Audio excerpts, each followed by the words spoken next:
Hello everyone, we are live yet again. Sorry, I'm looking a little frazzled at the moment. It's been a day running around and getting things done, which is a good thing, but it's been a day. I've actually been on a little bit of a hot streak, which is first time in a while that I've been on a streak where I've been tackling chapter after chapter of the project I've been working on, which is fantastic because I needed that. And so things are kind of picking up speed, which is great. I think it's just because I got to this part of the story where my main character gets to explore a new section of one of the worlds of dealing with magical multiverse. And it's been a lot of fun getting back to this particular realm and diving deep in this specific region, and also interconnecting a lot of storylines and setting up some fun backstory for one of my villains. And again, I've been having fun with it. So I think that's one of the reasons why the writing has been all of a sudden flowing, which I really, really needed. But outside of that, there are a lot of projects I have in the works. I'm excited about all of those, and we may be talking about some of them in a little bit. But since this will be one of my authors' chats of the week, I'm going to keep my eye out for my co-host. It'll be my first time working with her. Let me see there. I see her, so see if I can send the invite, and we'll go from there. But my fingers. There we go. Haha. Also, let me make sure my sound's up for this. Maybe not that high. Hello, hello? Hi. Hey, how are you? I hear you, but I do not see you. Hey. 1 second. There we go. Oh. Already see some comments coming in. I love comments. Good writing flow feels so good. Yes. We all need that. Hello, how are you? Good, how are you?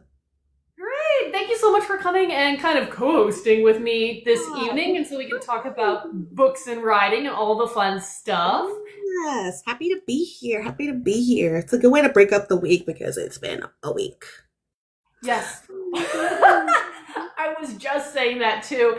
It's been picking up towards the end of it in good ways, but it was very stressful. There's just been a lot going on, and as writers, it doesn't matter if writing is one of multiple jobs that you have or your full-time job. There's always so much that goes on, and So lots much. of fires to kind of put out if needed. Yeah, absolutely. Absolutely. Well, I don't know if you've ever listened to any of my live streams before, but since you're my co-host tonight, I'll let you introduce yourself and what you write, and we just kind of go from there. Perfect. Okay. I am Ayla Cox, and I write romance, among other things. I'm kind of like Riel's kind of penned it like a mood writer. I definitely kind of go in the direction and the flow of whatever kind of is calling my name. And yeah, that's what I do. So as a writer of, you said, predominantly romance, how many works do you have at the moment? Are you working on anything at, this point in time? Or are you on a little break hiatus? So what are you doing? Delve deeper. I have 5 books, and I haven't. Yes, show us covers. Let's talk about them. So this is Tempted. It is a novella. It is the first book in the Just a Taste series. And these 3 books follow Hugh and Denise in their friends to lovers journey. They both work together. They're both he's a little bit higher than her, but he's not her boss. And essentially it's kind of like a journey of like self-discovery, and she's trying to like refine her place and find her purpose in life a little bit more. And she's kind of one of those people that's been so distracted by the rat race that she kind of looks up and she's just like, I don't necessarily really like the place that I'm at. And I feel like I've sacrificed a lot for my career. So that's her kind of finding her place again. And so Tempted is a novella, and it is definitely a novella. I will also say these are very spicy. And so the second kind of follows their relationship. And so in the first book, they kind of agree like this is going to be a 2-time thing. And then in the second book, her life kind of comes to a head, and things kind of the stakes get a little bit higher. And then in Insatiable, they really start to explore their relationship and explore each other. And there's a lot less, I don't want to say the word secrets, but I feel like they're just a lot more open with each other because they're more in the space and ready to commit to having a relationship with one another. And so that's this one. They, hilariously enough, get progressively bigger. I don't know how it happened. I do know how it happens. I can tell you exactly why Insatiable is much longer than Addicted was, because they just wouldn't stop banging. So those are those three. And so all of these are actually available on audio if that is your jam. I will also say that the audio is just as spicy as the books are, if not a little bit worse. Because it's when you hear the voice, especially what's going on. Absolutely. And she's like reenacting things, and like there's sound effects. And when I say there's sound effects, you wonder if you left something else on and you're just like, is that the audiobook or is that my incognito browser? So those are those three. This series is complete. There will be a spinoff based off of the best friend character that hopefully the first book will come out sometime this year. Ooh. That's exciting. It's April. I feel like I can still say that. And the next one in the roster, and this is why I say mood writer, right? Because this is very much so like contemporary romance. This is darker. This is a lot darker. 12 Nights is about a con artist and a vigilante killer, and they find each other and then lose each other, and then they find each other again. So it's a second chance romance. It is very dark. It is gory. And the reason why I think I kind of really enjoyed writing this is it was a totally different like mind wipe from the Just a Taste series, which is a little bit more, cerebral and like, it's kind of focuses on anxiety as a character as well, right? And this is mostly about kind of like a moral compass and trying to find a pathway through that makes you feel like you're being your best self. And I think that that's kind of why these characters gravitate towards one another, because both of them are doing things in their lives that are kind of not necessarily on the same moral compass as most of us. And so I say it's dark, but I struggle calling it a dark romance. I think I lost you there for a second. Because I feel like, hey, Thomas. Sorry, I got you back there. You glitched on mine for just a hair, so. Oh, okay.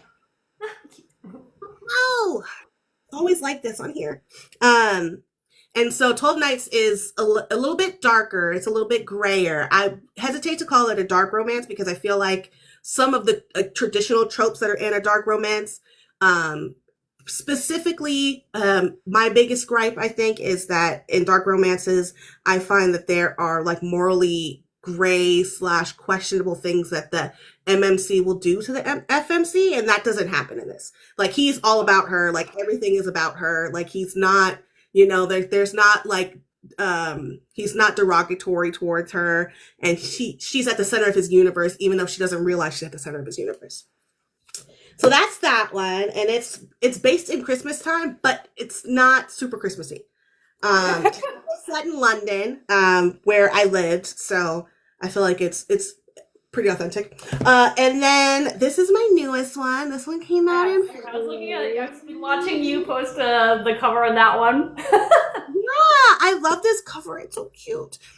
So I'm from LA, and so for me, being able to like go back to LA, it was the same kind of thing with going back to London in this book. I was able to kind of use a lot of the spots that I was like hanging around in 10 years ago and just like having myself a little bit of a time. So this one is it's a couple of different tropes, right?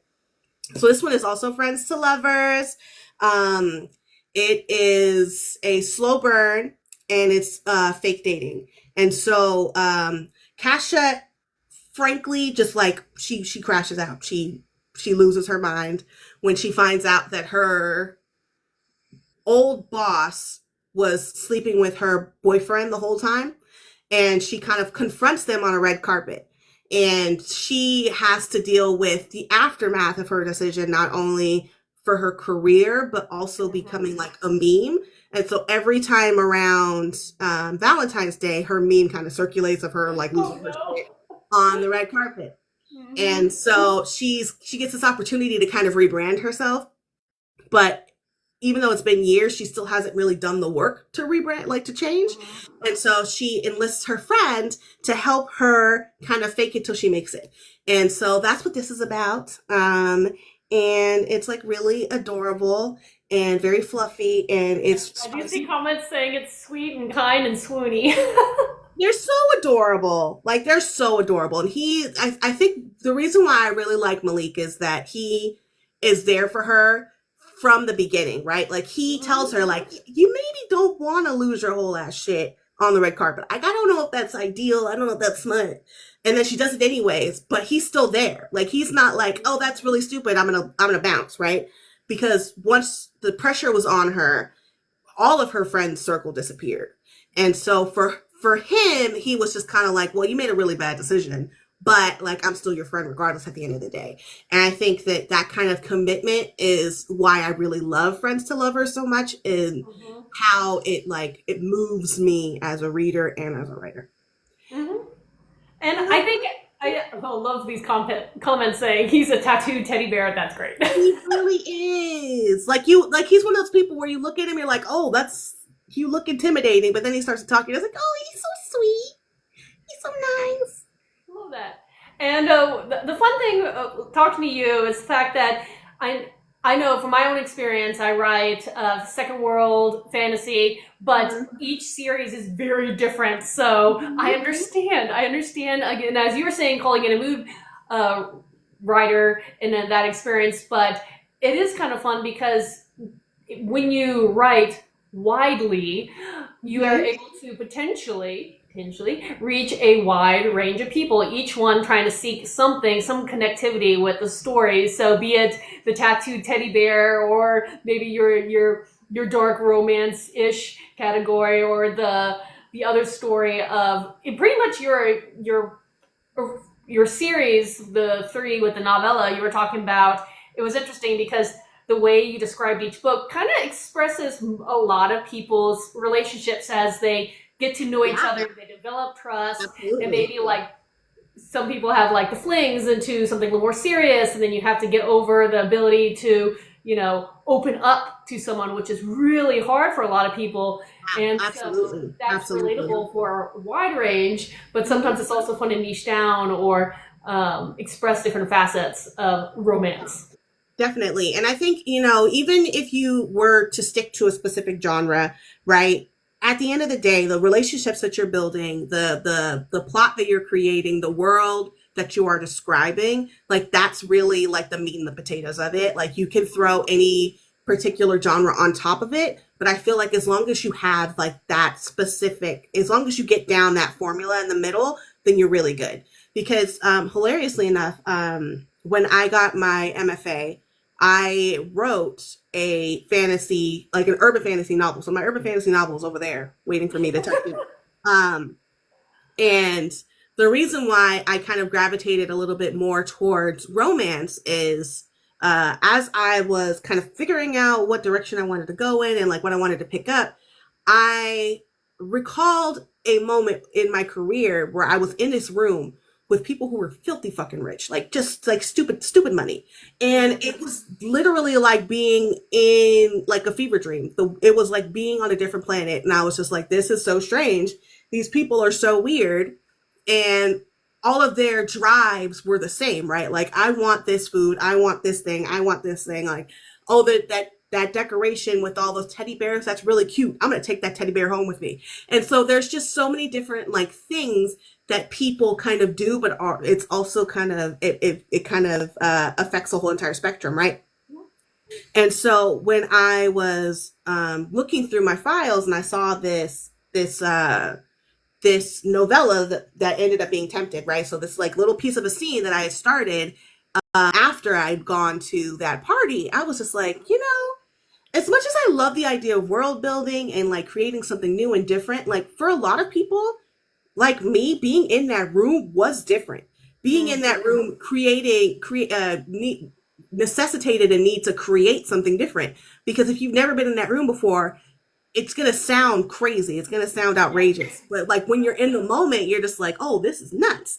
And so that's kind of why I was just like, you know what? Like, I'm going to start this thing. I'm just going to touch it. Let's see what happens. I make this joke all the time, and it's really funny because it's just egg on my face. I had originally intended to do a couple of novellas just to throw them out there and see where things would go. And then, as you can see, they went in a totally different direction. But it just turned out that it was just like the gateway that I needed, first of all. And second of all, I think it was just kind of like the right place, right time. And it was just like that moment was exactly when I was supposed to do what I needed to do. No, that's great. And it's always fascinating why authors choose their preliminary stories, what inspires them, what encourages them to finally take that step into writing. Yeah. And I don't hear many authors saying, and then what started with a novella. What I hear more of is people write the novels and then they are now dabbling with novellas. I know that I'm one of those that I was writing different series, and then I wanted to challenge myself to write smaller, so I have a novella series. It's a lot of fun. Novellas are great, but I can also easily see, because as a person who I like to write lots of words, I like to tell stories that have a lot of meat on their bones, that I could definitely see you starting out with the idea of, I'm going to write a few novellas and see how it goes, and then I don't know how many pages or how many words your third one of that trilogy is right now, but that's a good size. And I think it's like it's good for me because I am a recovering perfectionist, right? And so I feel like everything that I do has to be perfect. And thankfully, like the series of events that led up to me actually sitting down and finishing that first novella forced me to think about life in moments versus thinking of them in this like perfect little capsule of things. And so when I finally got this done, I was just like, okay, cool. And then when I started to write Addicted, it just kept going and it wouldn't end. And I was just like, I just don't know what to do. Hi, Akira. And so it was just kind of like, there were so many different moments where I was just kind of like, this is too long. This is too much. And then Insatiable actually is 423 pages long. And I really remember every page I wrote after maybe 300, I was like, this is too long. This is too long. And they just kept going and things kept happening. And I'm just like, there's nothing to cut. Like maybe I could have probably cut some of the sex scenes. But I think what is really interesting about their relationship is I don't think that I'll ever write another couple like them because they were so close before they started to actually engage in an actual relationship that they knew each other already. They had to get to know each other in that space of being together and like relying on one another. But simultaneously, like I feel like all that they were ready to do was to find each other sexually, because finding each other like spiritually and emotionally was already kind of there. They just had to open the door a little tiny bit wider. And so for me, as much as like that was a lot, I feel like it was perfect for the way that their relationship works. And so like, for example, in Love Me Not, since it's a slow burn, which was very hard for me to write, by the way. So hard. I was messaging Olivia Linden on the side every time. I was just like, I just want them to bang. Like, this is the right time, but it's not the right time, but I want it to be the right time. And then when it finally got to the point where it was time for them to actually engage in coitus, I was just like, I'm kind of scared now. Like, what do I do? And so it's really interesting because like their dynamic, he's taking it slow with her on purpose because he knows that she just isn't ready. She's not in the place emotionally that she needs to be in order to really engage and like truthfully give her all to their relationship. And so he's happy just being her friend and being her support system because he knows that once it gets to that point that she'll be ready then. And so I feel like the reason why a slow burn works so well for this book is that she just has so much that she needs to sort out and having it teased out like that gives her the space to really emotionally engage and see that, you know, he is like a good fit for her in the same way that he recognizes that she's a good fit for him. I love that. And I did see a comment saying, but when she notices him, fire. Oh, absolutely. Because there's definitely a moment where she's just like, oh, okay. I didn't expect that to happen that way. Um, I love that. and I think with 12 Nights, it's kind of in the middle a little bit because so she comes and she catches him like so she comes to his house very intent on robbing him. And she ends up sleeping with him. It happens.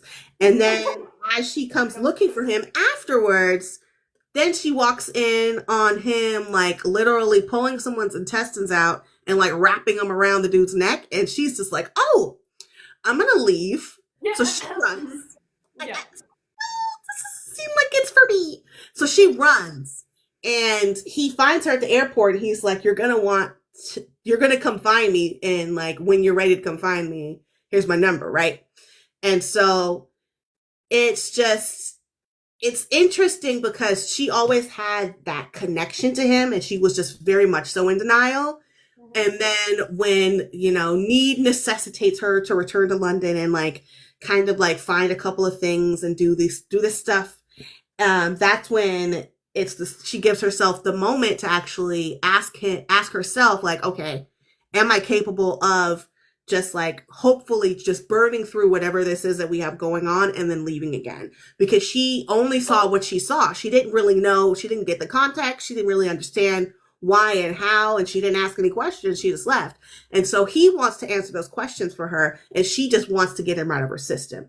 And so it's just like, it's an interesting like back and forth between them, which I really enjoyed writing. But I think all of them are like different and they're unique in how they approach like relationships and how they approach Definitely the 12 nights. oh yeah, absolutely, absolutely. And it was fun. You said that was over. It's set during. Did you say that was set during Christmas? I know you said. Oh, so you can market it for Halloween season if you want a romantic horror like book, and if you want a different sort of Christmas tale, you have that too. Exactly. And I think that's kind of was my motivation, right? Because everybody I feel like writes like happy things during the holidays. And you know, sometimes people's holidays aren't necessarily like all, you know, sunshine and rainbows. They don't really want something that's like super happy go lucky. And I think for me, putting down like all of these like dark things and like playing around with the idea of like torturing people to death, like that to me was fun. And I was like, I feel like people are enjoying that. So hey, as a person who writes some dark fantasy, I totally get that. It's normal. Maybe, but I totally get that. And but no, if you think about it, during the holiday season, there's almost always a horror movie that comes out because some people just want the opposite of what everything else is pushing. yes, So absolutely, it's nice absolutely. to have that refreshing thing. I have a friend, and he has a murderous twist to Santa Claus, and he always releases like his little novellas pertaining to that character over the holidays because some people really want to go the opposite and they enjoy it. Absolutely. And you know, we give them what they want, you know? Yeah, sometimes. I love it.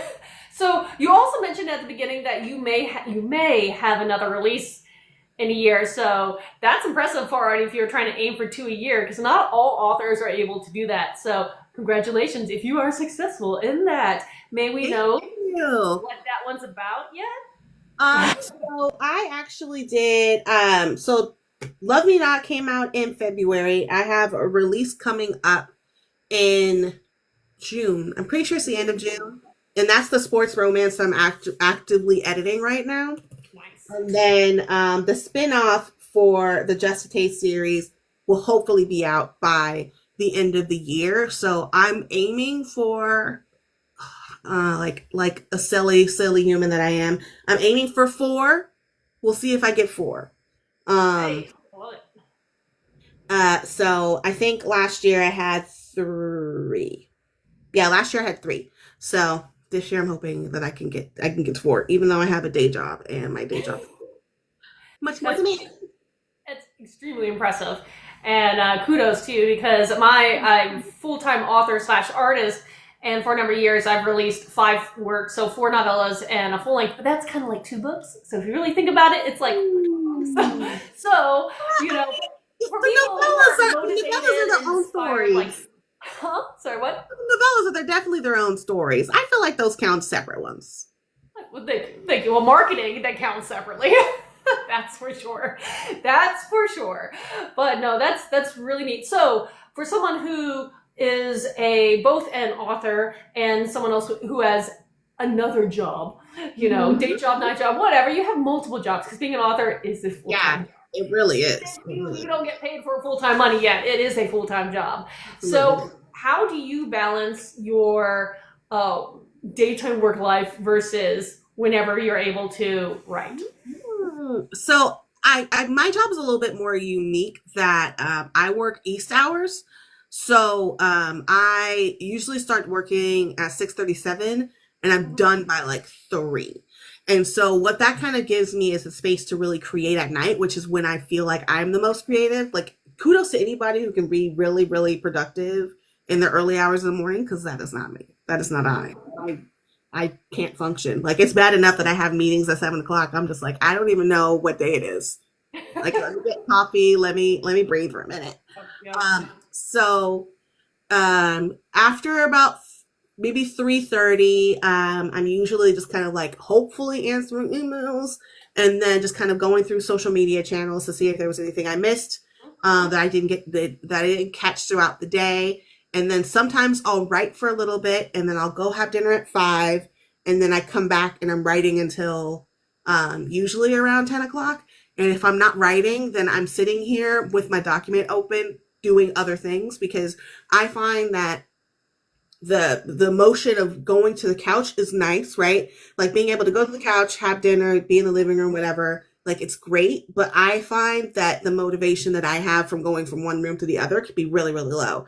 And so by having dinner here and having my my whip on my screen, I don't necessarily have a choice, right? And I don't mind like watching TV on like a smaller screen or whatever, like that doesn't bother me. But I think it just gives me that extra motivation of like, this is open, this is here, I'm looking at it, I'm reading the words because my eyes are moving around, and eventually my brain will catch up and be like, okay, let me type a little bit over here, let me do something over here, and then eventually whatever I'm watching over here pauses and I'm over here working. Hey, and that's something that I think certain wannabe authors need to hear, that you don't necessarily need to sit down and plug out hours at a time. You could plug in a little bit here, do something, a little bit there, do something. They still add up, be it 100 words or 100,000. I would be impressed if anybody wrote 100,000 straight. When do you sleep? But, you know, that's the thing, is each person has a different way to approach writing, and it's okay. Get that 100 words down. That's what matters. And, you know, for you, finding your groove and figuring out what works well for you clearly is, again, working, because 4 releases in a year. Again, very impressive. And I think, you know, what it comes down to is that everybody has advice. Everybody has advice. Everybody has an opinion, which is great. We love opinions. That's fine. But I think you have to recognize that what works for someone isn't always going to work for you. And, you know, make adjustments for yourself, and then make adjustments to, you know, to find the happy medium that works for you. So I think a lot of people will, like, for example, recommend that you should just write full out. Don't go back and edit. Don't look at anything. Just write and get the draft down. If I did that, if I've done that, if I did that, I can't edit. Like, I can't, I'm incapable. It's incredibly hard for me to go back and read the entire thing and edit it that way. For me, I have to edit as I go. Like, I write, you know, chapters 1 through 3, then I go back, rewrite chapters 1 through 3, and then I write 4 and 5, and then I go back and edit 3, 4, and 5, and eventually I'll go back at the end and update 1 once I get to a good place. But the thing is that you have to find the best path forward for you and how your brain works, because yeah, everybody has an opinion and things work for people. That's great. Love that for them. But just because it works for them doesn't mean it's going to work for you. And I think you just have to kind of like not necessarily pigeonhole yourself into that, the more popular advice, because then I feel like you're going to, be hitting a brick wall every time you're trying to find your own path forward. No, that's absolutely true. And for anybody who says they have the one thing that's going to work, don't trust that. If they pitch it as it is the end all be all, that's when you have to start being a little suspicious, because as you were just saying, it doesn't matter if it's marketing, advertising advice, or the craft of writing. As you were mentioning, one size does not fit all. It's Yeah. each person has to do your best, do your due diligence, learn as much as you can, and figure out what works for you. Be it, okay, you like a certain platform to be on and promote your books, be it a certain kind of processes. I only cracked my first writing craft book about like a week ago, just because I was curious. It's one of the ones that a lot of people mention, and I was just like, well, I always like to continue to challenge myself to educate myself further, and if I'm missing anything that could help me improve, I want to know. But I also know what works for me at this point, so with a grain of salt. Yeah, and that's the thing too, is people's opinions are great, but sometimes you just kind of have to just trudge out on your own and just ignore everybody else too. And you just kind of have to find the rhythm and, move at the pace that you feel most comfortable with. Because I think, people are like, oh yeah, I write, 10,000 words a day, or I write 1,000 words before I have like breakfast or lunch.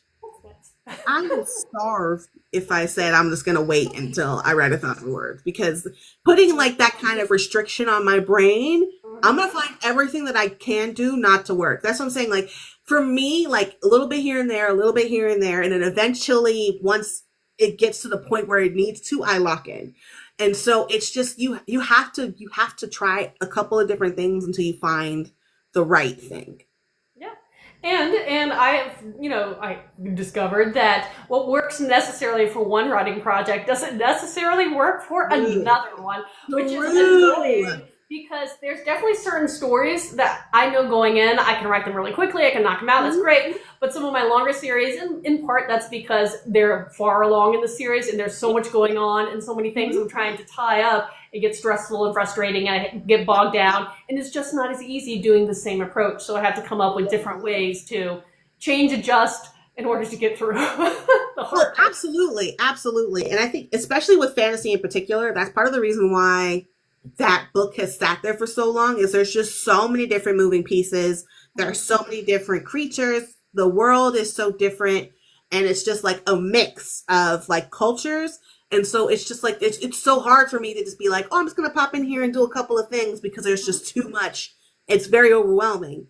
And so I think you kind of have to like find the best thing that works for you. Like, for example, with Insatiable, I struggled because there was a lot that was already kind of like a lot of story that already existed before I started the third one.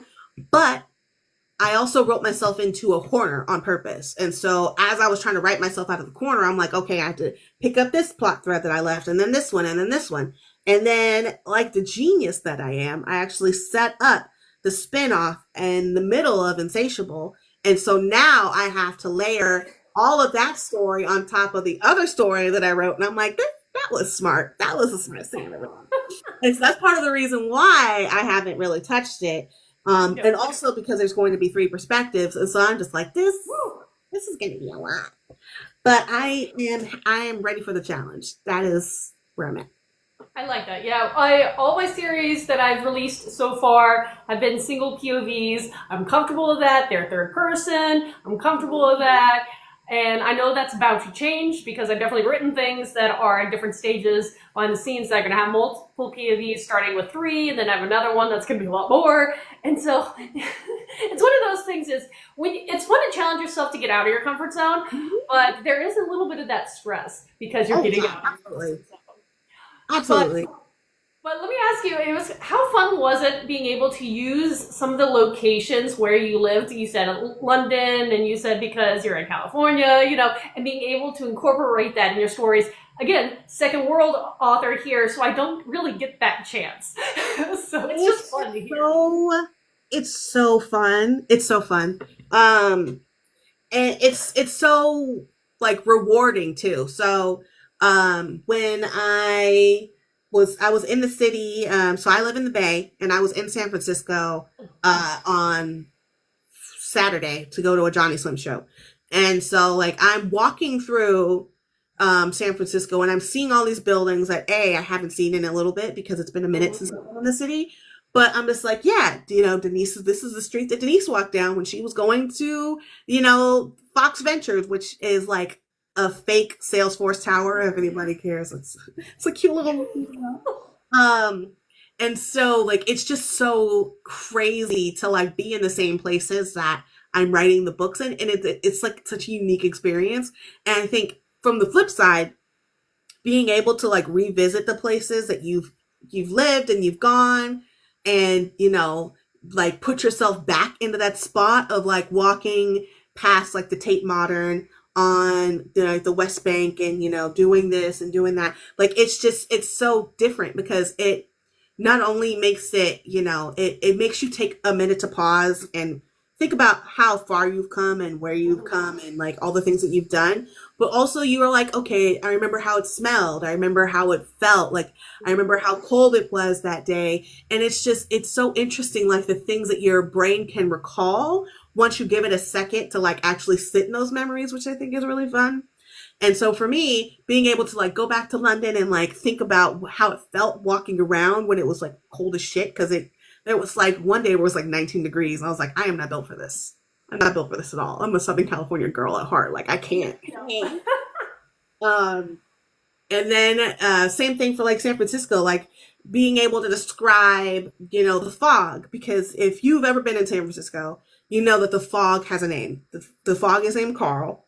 And to be able to say like I was up in this office and I was so far high, I was so high up that Carl was surrounding my office windows. It gives it like so much more, it gives it so much more reality, and it makes it feel so much more visceral. And I think that that's what comes through in the writing, which I think is really fun.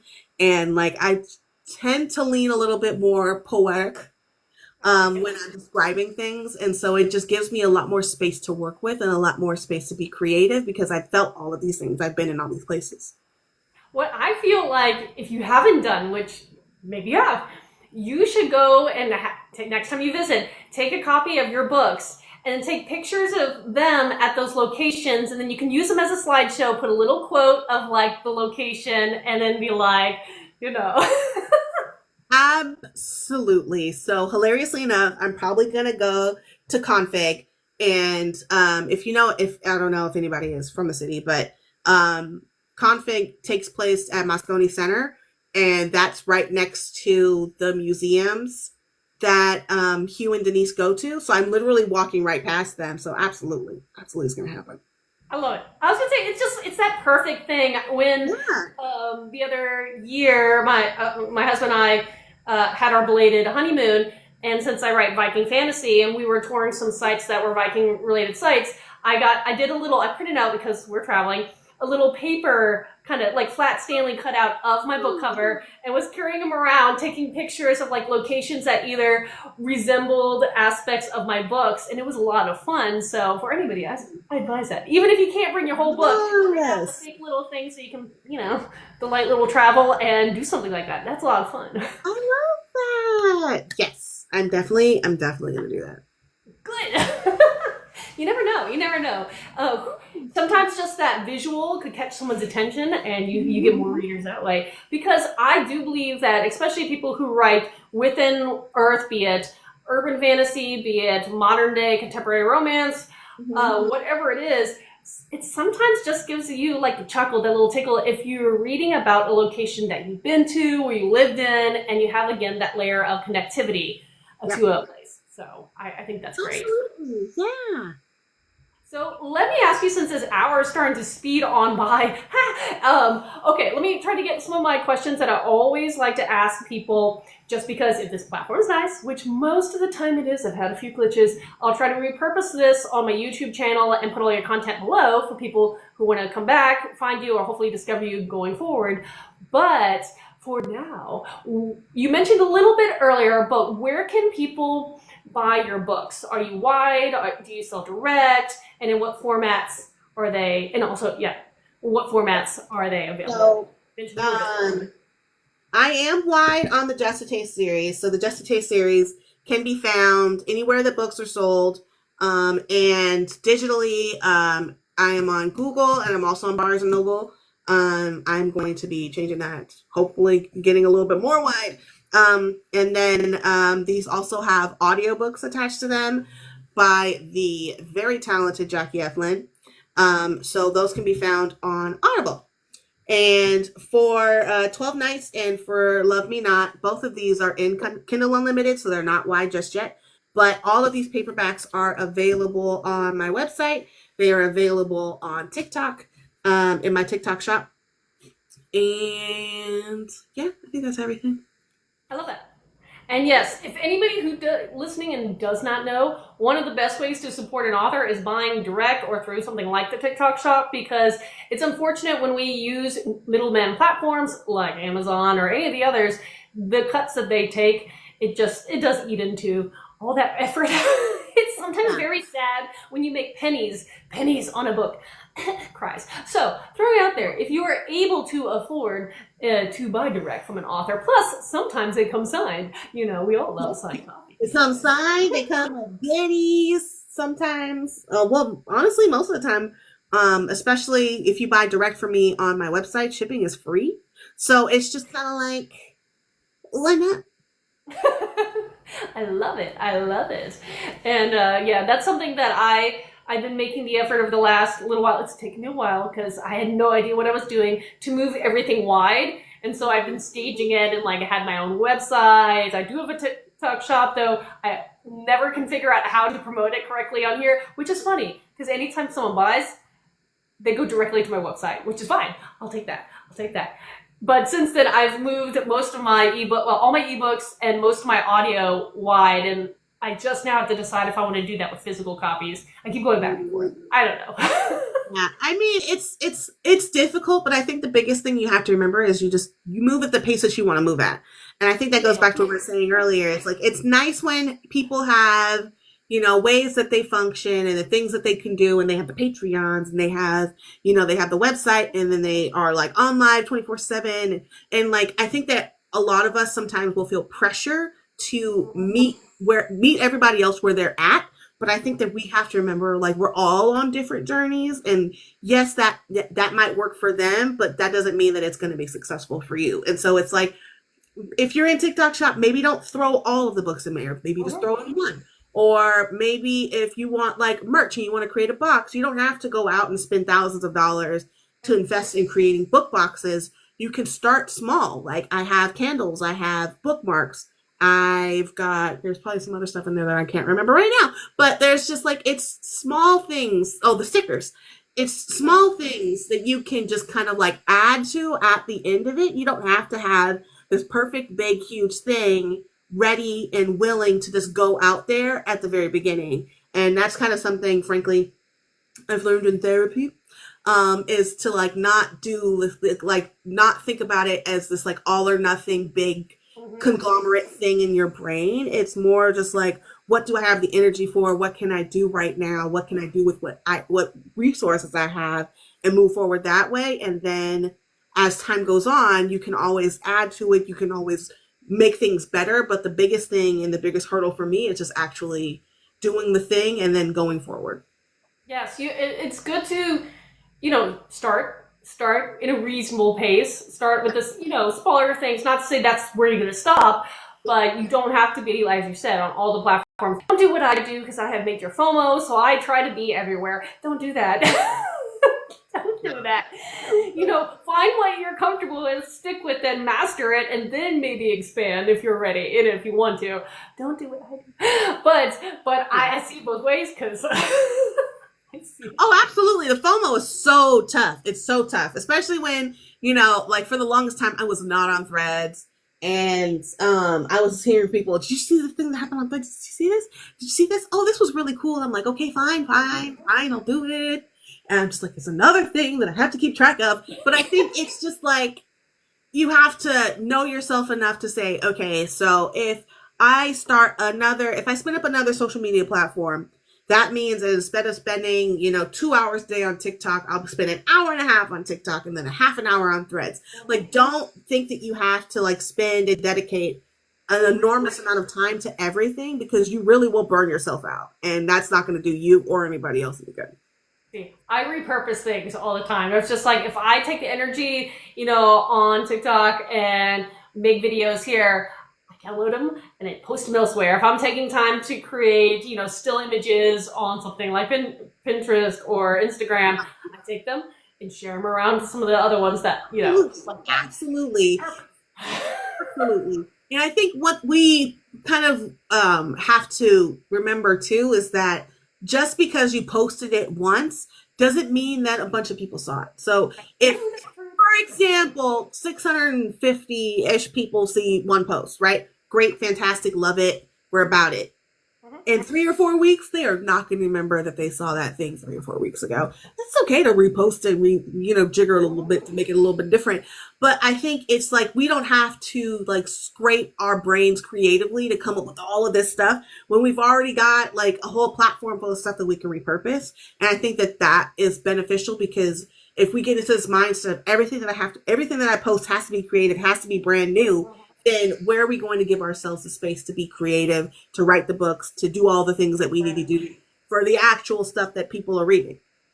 No, and I don't know, because I know this particular platform sometimes gives certain people certain aspects or benefits and not others. I hate that. On the other hand, I do know I've really enjoyed the ability to look at my old memories and repurpose them, because all of a sudden I'm like, oh yeah, I made something really funny like 3 years ago, and I'm going to do it again because that was 3 years ago. How many people are Absolutely. It was actually really funny. Maybe so nice. three months ago, I was complaining about how like sometimes my videos just don't do well, and there was something in particular I was talking about, and I got a memory, and it was like this old supernatural video that I had made. And I was like, I'm just going to post this again, see what happens. Hilarious. Like, it was literally the next day.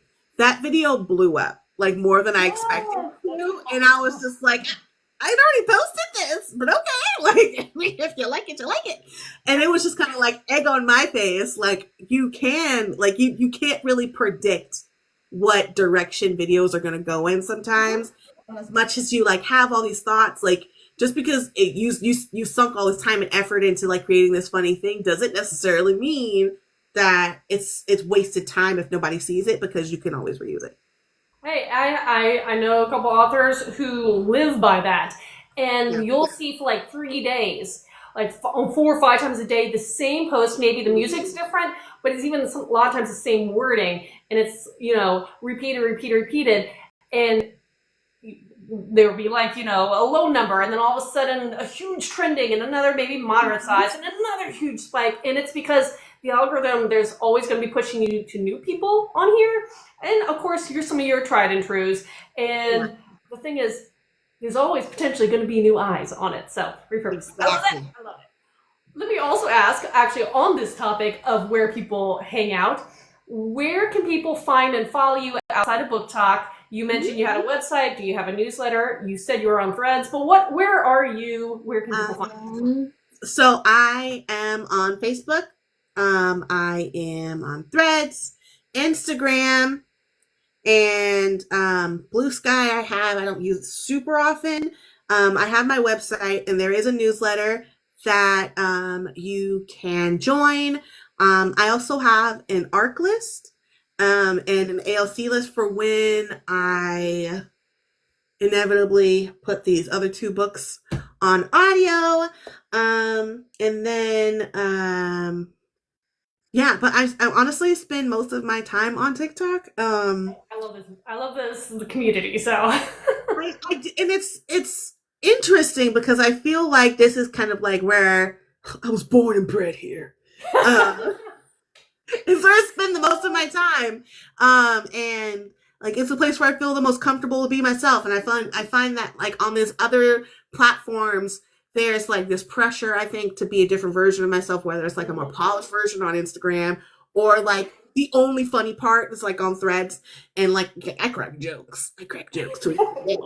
But like sometimes I don't want to like crack jokes. Sometimes I want to be like thoughtful and like cute and adorable. And I feel like TikTok allows me to do all that stuff. Yeah. So hopefully it's not going anywhere again. But if it does, then I'm all over. That's one of those things, because I know I was so sure that it was not going to go away. And then the beginning of the year, panic. Okay, that was another reason why I jumped onto new platforms, was because I was like, well, where else can I be if I'm losing this? And there, where else is it going?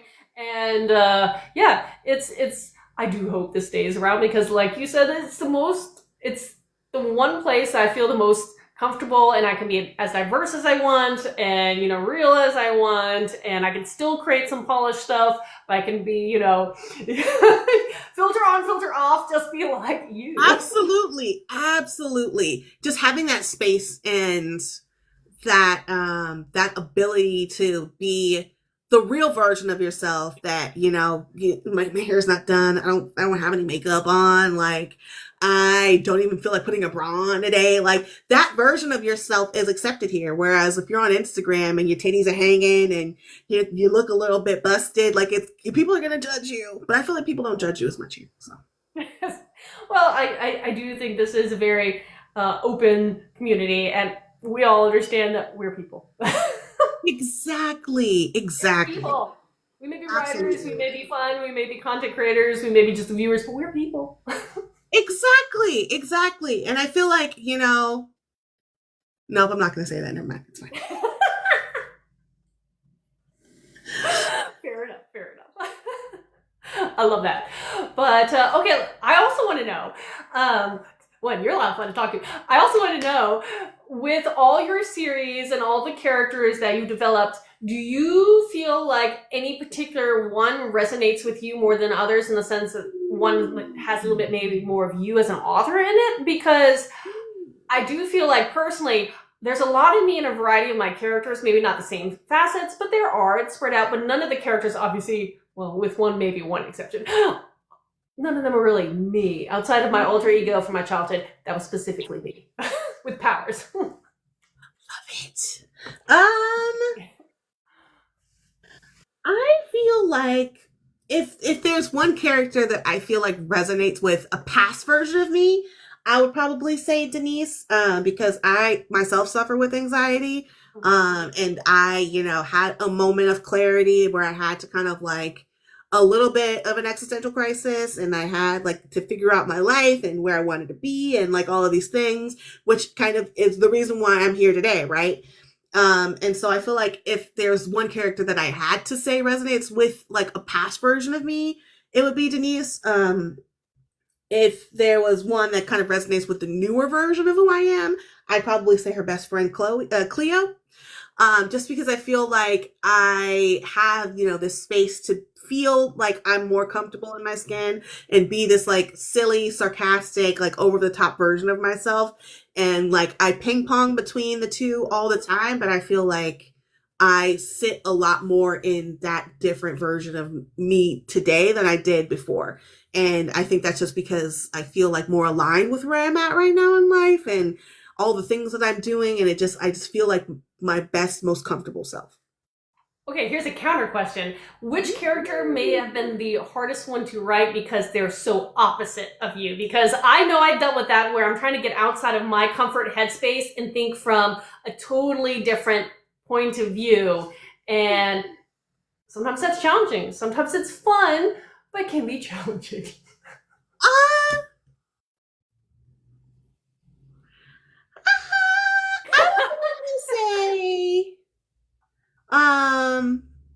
Asriel. Which one?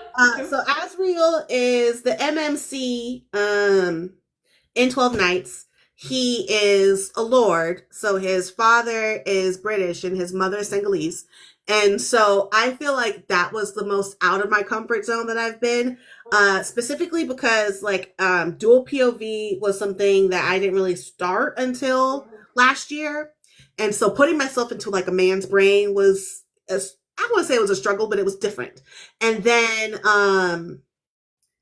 also like the fact that he's, you know, half African, he's got all of these customs and traditions that he's following, and then simultaneously the fact that his father was very wealthy, his father, you know, like didn't necessarily like him based off of the color of his skin. Like there was a lot of different like nuances in his character that I had to kind of like sit in, and that felt like uncomfortable for me, and it's very different for me. And I think, you know, that probably is the one that stretched my tendrils a little bit more than anybody else. Because I just needed to be like a version of myself that I'd like a version of him that I'd never seen in myself. So I think that was probably the one. Right. It's the more you write, the more you're going to develop new and different characters, and it's just, it is part of the process of trying to get into totally different headspaces. So each of your main characters and their counterparts or whoever are not always the same character. Just maybe Absolutely. a little same character, just different location, same character. Yeah, totally. And I should also say Azriel's a murderer, so that also makes him very different than me. Oh, that's good to know. That's good to know, you know, in case anybody was wondering. But I promise I'm not a killer. Oh, hey, look, it's Jackie. Jackie is the narrator for the Just a Taste series. I love that. Well, welcome. I love the narrating community because we as authors appreciate you tremendously, because I can tell you, I cannot do what you do, and I appreciate that you do it so well.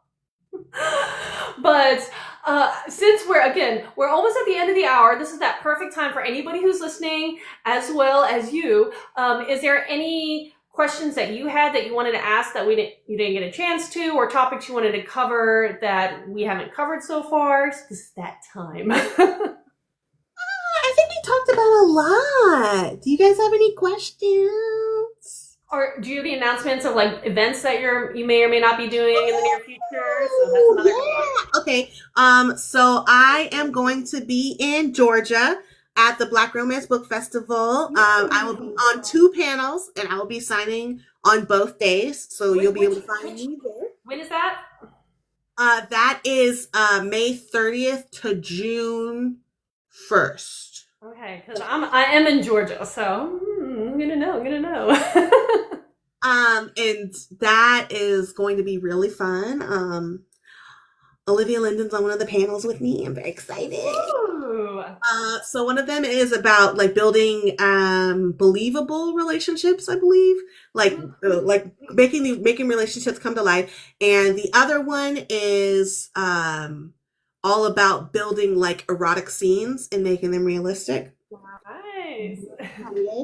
I think Jackie is going to be in Jackie's going to be in Atlanta too, if I remember right. So that's there, and then chances are I will be in Chicago in October, and I'll know a little bit more closer to the date. And then I'm currently working on a sports romance that is going to be released in an anthology, and it's going to be based around an HBCU, and the theme is geeks and jocks. So that'll be very fun. And the other book is just Cleo's story. That'll be a doozy. Yeah, and then I'll probably do some other novellas later on this year too. My brain is just so focused on editing that I can't even think of anything else. Hey, I get that. I'm a weird person that I have like these cycles where I do. So I think it's one of the reasons why it takes. When people ask, how long does it take to write a book? I'm like, I have no idea, because I don't just work on one project at a time. I'm that person that I don't necessarily recommend, but I have multiple. So it is interesting that, you know, you get in the headspace for maybe editing or working on a project, and then trying to think of another or switch back and forth. It can Absolutely. It can be rough. And I think there was a moment last year where I was working on 3 different things at once. So I was like, I can't do this anymore. It breaks your brain. It fizzles it a little bit. So hats off, because I can't. I tried it. It doesn't work for me, but I'm glad it works for you. Hey, it goes back to everybody has their own approach to writing and publishing and marketing, and what works for one doesn't necessarily work for another. I am a raven or a magpie. I'm that, ooh, shiny thing. Let me start that project along with the other 50 that I have in the works. You know, again, don't necessarily recommend what I do. It's so hard because, like, I don't, for some writers, and, you know, people look at us like we're crazy when we say this, but the characters are talking, right? The words are forming in your brain, and sometimes it's just, you have to stop and just like let them out, because otherwise they just keep shouting. Or I don't think I've ever had a moment where I've forgotten, but like you just worry that it's gonna go away, and so you just like, sometimes I have to open up another document and be like, okay, you're over there now. I'm over here. I'm over here. I'm over here. I'm not looking at this. This is done now. And so it's just kind of like you have to really, you know, like be able to have conversations with these characters and be like, yo, I am working on this right now. I understand that I have all these ideas and you're talking to me over here about this thing, but I can't right now because I got to work on this thing. And it's just kind of finding that discipline, I think. Mm-hmm. And that is a key, is everybody has to be able to, I think a lot of people could write that don't. It's finding that discipline of sitting down and just doing it. Doing what you think you can, trying it out, dedicating some time. And again, it doesn't have to be a lot. You could do 5 minutes a day, 10 minutes a day, but you got to do it. Exactly. And I have I told this on another podcast a couple of days ago, but I have a friend who is a comedian, and he also has a full-time job. And he's in awe. He can't understand. He's like, I just don't, like, sometimes I'll have jokes that come to me and I'm busy working and I can't write it down. And I'm like, why can't you? Like, just pause for a second with whatever it is that you're doing at work and just like pull out a piece of paper and just write it down. Or, you know, take a piece of paper with you into the bathroom and write it down. Take your phone into the bathroom with you and write it down. Record it on your phone and write it down. Like, you have to find the spaces and you have to build the muscle, because at the end of the day, the muscle isn't there. It's just waiting for you to build it. And I am one of those people, and I'm very, very much so, glass half full. I think that anybody can do anything that they put their mind to, as long as they, you know, put forth the effort and the time to actually do it. Is that true in all cases? Probably not. But I feel like you have to at least show the initiative and show that you can, you know, you can find the path, because I feel like you really can do whatever you set your mind to sometimes. And it's easy to say, I can't do this, I can't do that, because it's easy to limit yourself, because, you know, being comfortable is, you know, being comfortable, but being uncomfortable is where that growth really comes from. And I think that all of us have the capability to be uncomfortable and grow a little bit. I love that. I love everything what you just said. I agree with that, because for me, there's part of it's that practice makes perfect, and part of it is, again, the dedication to get it into a rhythm, a schedule. I live by schedules and planners. Get it in there, do it, continue to do it, and it builds up into the point that it's almost second nature, whatever you're working on, whatever your goal is. So I do believe that putting that time dedication and just, again, setting aside, doesn't have to be a lot necessarily, at least not in the beginning, and then you can build out, and then all of a sudden it consumes your life. Absolutely. You can't, once you turn it on, you can't turn it off. Like the tap doesn't work anymore. Yep. Absolutely. Well, let me just quickly make sure I didn't miss any last-minute questions or comments. I did not. Okay, so we have reached the end of the hour, and that means for me, since it is 8 p.m. on the Eastern Time, it's time for me to let the dogs out of the crate because they're going to be singing and dancing in a moment. But thank you so much for hanging out with me this past hour, and it's been such a joy being able to meet you and talk about your books and getting to know you, and tremendous thank you for coming out and hanging out. Thank you so much for having me. This was really fun. I appreciate it. And I will definitely let you know if I'm able to repurpose this on YouTube. And if you ever want to do one of these again, I do schedule them in advance, but I'd love to have you again, maybe after another release or two. Perfect. Sounds good. Bye, everyone. Thanks for joining.